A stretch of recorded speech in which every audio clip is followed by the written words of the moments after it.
Hello everyone, my self अनिश वाटेन और आज हम कुछ कोएगुलेशन स्टडीज़ देखने वाले हैं। देखो ये लेक्चर है ना, लास्ट लेक्चर जिसमें मैंने सेकेंडरी प्लग यानी कि कोएगुलेशन कैस्केड कंप्लीट किया था ना, उसका ही कंटिन्यूएशन है। इसको आज समझते हैं। देखो इसमें कोएगुलेशन स्टडीज़ के लिए जो सैंपल रहेगा वो हमें प्लेटलेट पुअर प्लाज्मा लेना पड़ेगा। देखो रीज़न क्या है कि इसमें प्लेटलेट्स को हमें क्यों रिमूव करना पड़ेगा, क्योंकि हमें कोएगुलेशन स्टडीज़ में बेसिकली फैक्टर्स कितने डेफिशिएंसी है या नहीं वो चेक करेंगे। तो अगर प्लेटलेट प्रेजेंट हो गए तो प्लेटलेट्स भी क्लॉटिंग में रोल प्ले करेंगे। फिर हमें फैक्टर्स में डेफिशिएंसी है या नहीं वो पता करना मुश्किल हो जाएगा, इसीलिए हम सबसे पहले प्लेटलेट को रिमूव कर देंगे इसमें से। और यहाँ पर जो एंटीकोएगुलेंट यूज़ होता है ना, वो है ट्राइसोडियम साइट्रेट। और हम दो टाइम मेजर करते हैं, एक है प्रोथ्रोम्बिन टाइम और एक है एक्टिवेटेड पार्शियल थ्रोम्बोप्लास्टिन टाइम, जिसे शॉर्ट में हम एपीटीटी बोलते हैं, और प्रोथ्रोम्बिन टाइम को पीटी बोलते हैं। देखो इनके नॉर्मल टाइम क्या है, एक प्रोथ्रोम्बिन टाइम है 12 to 16 सेकेंड्स और एक्टिवेटेड पार्शियल थ्रोम्बोप्लास्टिन टाइम है वो है 28 to 35 सेकेंड। अब देखो प्रोथ्रोम्बिन टाइम कम क्यों है, क्योंकि इसमें हम एक्सटर्नल पाथवे और कॉमन पाथवे मेजर करेंगे, और एक्सटर्नल पाथवे कंपैरेटिवली छोटा है, इसमें सिर्फ फैक्टर 7 का ही रोल दिखता है हमें। और उसके अपोजिट एपीटीटी में इंट्रिंसिक पाथवे पहले स्टार्ट होगा 12 फैक्टर से, फिर वो 11 को एक्टिवेट करेगा, फिर 9, फिर 10, ऐसे करके इसे ज़्यादा टाइम लगेगा, इसीलिए इस तरह टाइम ज़्यादा लगेगा। ठीक है, फिर देखो हम ये सारे चीज़ें टेस्ट ट्यूब में करेंगे। ठीक है, मतलब इन विट्रो। तो हमें ऐड भी करनी पड़ेगी चीज़ें प्लेटलेट पुअर प्लाज्मा मतलब पीपीपी में। तो देखो एक्सट्रिंसिक पाथवे में फैक्टर 7 को एक्टिवेट करने के लिए हम थ्रोम्बोप्लास्टिन ऐड करेंगे लैब में। थ्रोम्बोप्लास्टिन एक ही याद रखना, वैसे दोनों टाइम हो, प्रोथ्रोम्बिन टाइम या फिर एपीटीटी, इसमें हमें कैल्शियम और फॉस्फोलिपिड तो ऐड करना ही पड़ेगा, ये ध्यान रखना। ठीक, ओके, समझ में आ रहा है। फिर देखो एपीटीटी में हम क्या ऐड करेंगे, वो सारी चीज़ें हमें ऐड करनी है जो फैक्टर 12 को एक्टिवेट करने में हेल्प करेगी। वो है ग्लास बीट्स, केओलिन या सिलिका। इन तीनों में से कोई भी एक, पता चला तीनों ऐड करते जा रहे हो। ठीक है, तीनों में से कोई भी एक ऐड करोगे ना तो भी चल जाएगा। अब देखो कौन कौन से केस है जिसमें हमें पीटी ज़्यादा देखने को मिलेगा और एपीटीटी नॉर्मल देखने को मिलेगा। ये सारे देखो यहाँ पर मैंने लिख तो दिए, पर इसको रटने मत बैठना। देखो मैं इसे समझाता हूँ कैसे इसको याद रखेंगे हम। देखो पीटी इंक्रीज होगा, पीटी क्या मेजर कर रहा था, एक्सट्रिंसिक पाथवे और कॉमन पाथवे। अब कॉमन पाथवे तो दोनों में सेम ही है, इसीलिए कॉमन पाथवे को भूल जाओ। अभी एक्सट्रिंसिक पाथवे पीटी इंक्रीज हुआ मतलब एक्सट्रिंसिक पाथवे में ज़्यादा टाइम लग रहा है, और वो कब होगा, जब एक्सट्रिंसिक पाथवे के फैक्टर्स डेफिशिएंट हो गए, और एक्सट्रिंसिक पाथवे में फैक्टर 7 नहीं है, तो मतलब फैक्टर 7 की डेफिशिएंसी होगी, तो उसमें हमें पीटी इंक्रीज देखने को मिलेगा।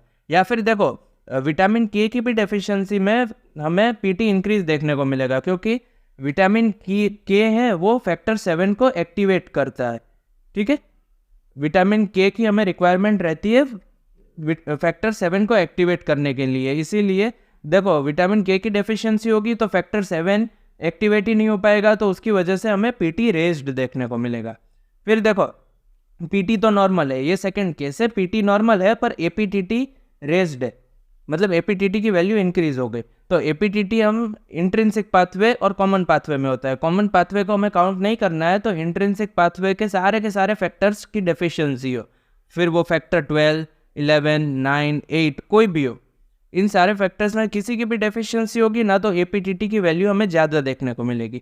और वॉन विल्ब्रांड डिजीज में भी एपीटीटी की वैल्यू हमें ज़्यादा देखने को मिलती है। देखो ऐसा क्यों होता है, क्योंकि वॉन विल्ब्रांड फैक्टर है ना, इसकी डेफिशिएंसी हो जाती है, और वॉन विल्ब्रांड फैक्टर है वो फैक्टर 8 को स्टेबिलाईज करता है। देखो मैंने आगे रखा है, मैं इसको आगे और डिटेल में समझाऊंगा, पर अभी के लिए बेसिक इंट्रोडक्शन के लिए इतना समझ लो।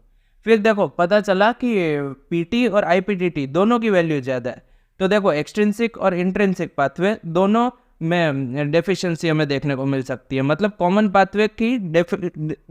पाथवे में कुछ ना कुछ डिफेक्ट है, और कॉमन पाथवे के सारे फैक्टर्स है फैक्टर 10, 5, 2, 1, उनकी डेफिशिएंसी होगी, तब हमें दोनों की वैल्यू इंक्रीज देखने को मिलेगी। एक और कंडीशन है डिसमिनेटेड इंट्रावेस्कुलर कोएगुलेशन, जिसको शॉर्ट फॉर्म में हम डीआईसी बोलते हैं। इसमें भी हमें दोनों की वैल्यू रेस्ट देखने को मिलेगी। डीआईसी हम नेक्स्ट लेक्चर में डिस्कस करेंगे, पर फैक्टर 7 की डेफिशिएंसी और वॉन विल्ब्रांड डिजीज हम अभी डिस्कस कर लेते हैं। देखो विटामिन के ऊपर कितने कौन कौन से फैक्टर्स डिपेंड करते हैं, उसको ऐसे याद रखना, फैक्टर 2, 7, 9, 10 और प्रोटीन सी और प्रोटीन एस। देखो मैं चाहता तो इन सारे फैक्टर्स को रोमन में भी लिख सकता था, पर मैंने इसलिए नहीं लिखा क्योंकि हमें याद ही करना है। तो फिर याद करने के लिए ऐसे लिखूंगा ना मैं, तो आपको याद करने में आसानी रहेगी।